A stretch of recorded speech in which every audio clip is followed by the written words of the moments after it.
This is a new room that we've done here. It's called the winter sitting room. It was sort of called that just by way of differentiating it from the other sitting room. And this was sort of cosier and wintry and not so sunny, but more of an evening room. Previously, it was sort of a fairly non-existent room. It was a pass-through. And by changing the layout and decorating it, it went from a room that was really just a pass-through to a room that Jacob and Deborah use all the time. So originally, this sofa was in here, and it didn't have any cushions, and it was along that wall between the windows with a sort of giant television on this wall. And I think it had a couple of bean bags, I seem to remember, and a lot of sort of John Robshaw cushions to try and cheer it up and encourage children to come in here who were not encouraged. So it was just a slightly sort of sad room that, as I've said, people just walked through.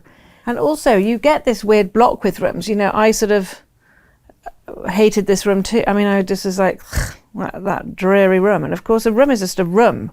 All rooms are just white walls until you do something with them.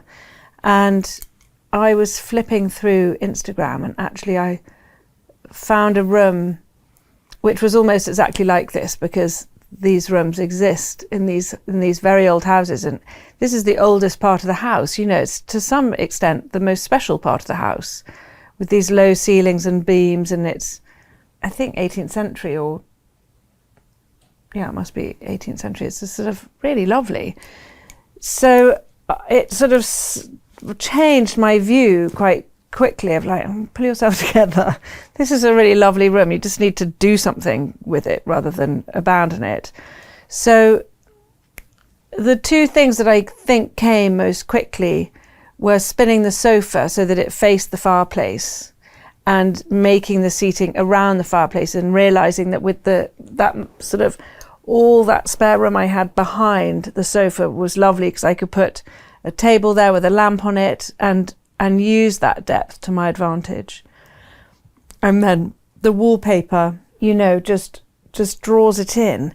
And I love this colour. It sort of, I feel that it makes it like a sort of cigar box, this colour. Gil Schafer uses this colour quite a lot. And I think the earthiness of it is really so useful, because it's not really a colour, it's an earth tone. And so it registers as just a natural, neutral colour, and you can do almost anything with it, which is very useful. So I think it becomes quite tiring when there's the blue room and the green room, and the, you know, houses can begin to look like paint boxes with all these different colours. So sometimes you want colours that aren't really anything. And actually on this side of the house, we've got that little very dark room off of here, and then there's a shower room off of here, which is also black and white. So it lent itself quite nicely to that, and the fireplace in here is very dark.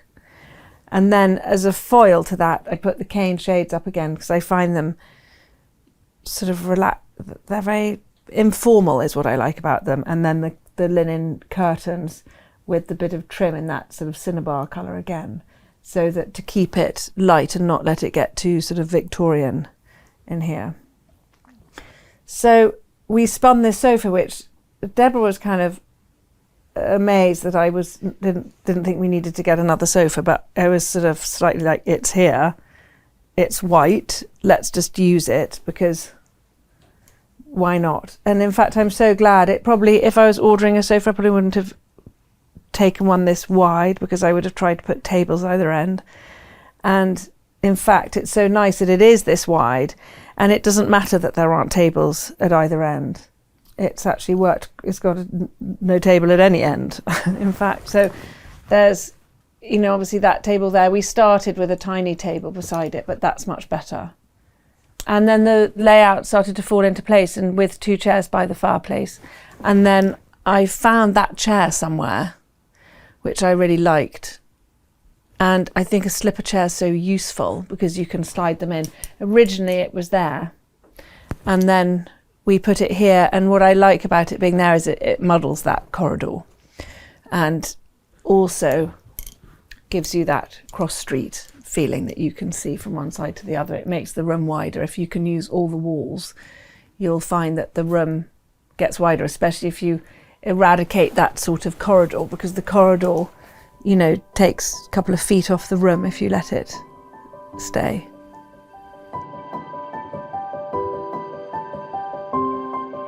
I love small rooms, actually, and I think you can fit a lot in a small room. And I think, you know, it doesn't necessarily follow that when you have a big room, you need to put bigger furniture in it. When you have a big room, you just need to divide it up into more smaller rooms, or, you know, you put the smaller room inside and you have more space around you, or you use the space like that. But you don't want to feel like you've gone into a sort of giant's house suddenly. And you do see that sometimes, of giant sofas and giant armchairs. And I think with small rooms, the same, you know, like the fireplace in here is quite tall, and this has got a very big sofa. You can play with scale, and sometimes big things in small rooms are really terrific, work really well, especially big pictures in small rooms. And just tuck things in. Sometimes if you're nervous, and in fact we're doing a room at the moment where on plan I just couldn't see how an armchair would fit. And I kind of know that it's going to fit, but we've moved the client in without it so that we can try it and put it in. We'll put it in quite quickly, but we'll put it in later. So it's okay to wait sometimes and just check and give yourself the time to try a couple of different things, because there's nothing worse than it, you know, getting it not fitting. Having said that, you've got to, you know, you can do that with one chair, but you've got to land on a fully decorated room at some point.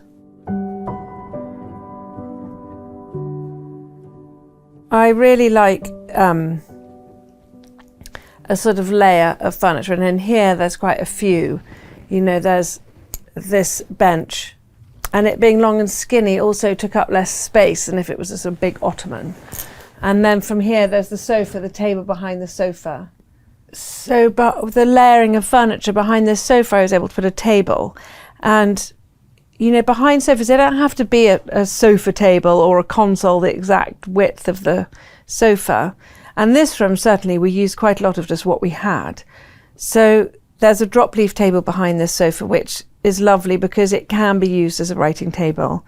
And because the guest bedroom is above here, I sort of like the idea of a guest being able to come down with their laptop if they want to and need to send some emails. Lily, Deborah and Jacob's daughter, used to study at the table behind the sofa.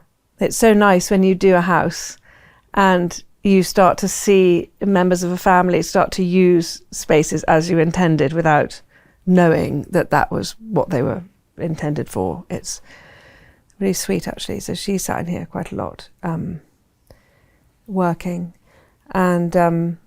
And then the table behind me here is another layer, and that skinny bit of wall, you know, if I took that away, it's just a blankness, but those layers create that feeling of warmth, and I think it invites you to sit, and that's what you really want in a sitting room.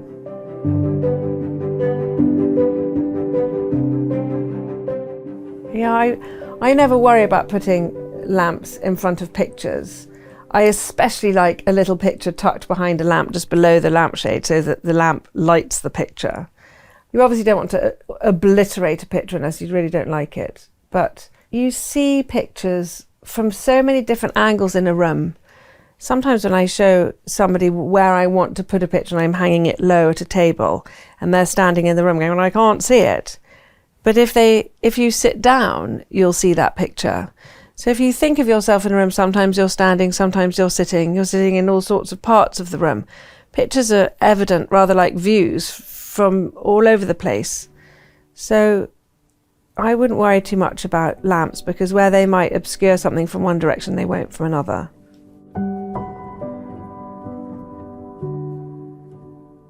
This room really started with the wallpaper, because I think that I realised that if I put this small print paper on the walls, it would immediately, it would change it dramatically from what it was before. And that was what we needed to turn it away from having been this very wide corridor to being a room that you want to come and sit in. It seemed a sort of dramatic enough change. So I chose this paper, which I love. It's like a bookbinding paper, and particularly for this colour, which, you know, I find so warm, and with it being a sort of earth tone, it doesn't feel like just another colour. So that sort of cinnabar colour with the cream sofa was lovely. And then I did the curtains with the edge. And then from there, I needed something to stop it turning into a sort of brown and white room. And the Luminac fabric came very swiftly in the process. I love this fabric.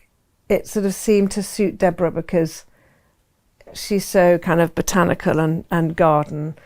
She does have quite a sort of French leaning, the Blanc de Chine flowers and things we'd bought in Paris together. And I don't know, I really thought she would love it. And I was so pleased when she did. And also the colours in here, you know, all these sort of purples and this sort of green and the creams went so well with that earth sort of reddish colour. And yet it wasn't matching, which I really wanted. So this, I suppose, was my, you know, anchor fabric, and also that gel, the one that was going to gel the rest of the things together.